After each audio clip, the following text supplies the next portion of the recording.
শুভ দুপুর বন্ধুরা, সবাই কেমন আছো? আজ শ্রাবণের শেষ সোমবার। ভাবিনি 4টে সোমবারই সম্পূর্ণ করতে পারবো, কিন্তু 4টে সোমবার পারলাম করতে মহাদেবের আশীর্বাদে। আমি 3 জায়গায় পুজো দিই। আমার বাড়িতে, আমার বাড়ির সামনে একটা মন্দিরে, আর একটা বাড়ির কাছেই কিন্তু একটু দূরে 3 জায়গায় পুজো দিই। এই যে এক জায়গায় পুজো দেওয়া হয়ে গেল, আর এক জায়গায় এসেছি পুজো দিতে।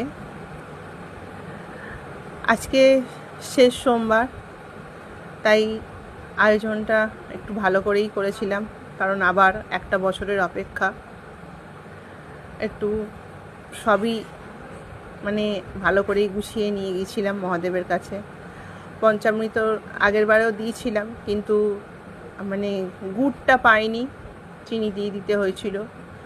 আজকে গুড়টাও জোগাড় করে এনেছিলাম আমি।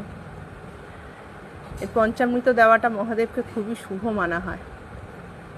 আর বেলপাতা, আকন্দ, ধুতুরা ফুল, এইটা হচ্ছে মহাদেবের খুবই প্রিয়। কিছু দাও আর না দাও, এগুলো দিলেই উনি সন্তুষ্ট।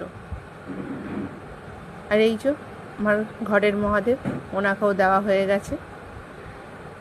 সবাইকে ভালো রেখো, সুস্থ থেকো, এইটুকুই বলবো। হর হর মহাদেব।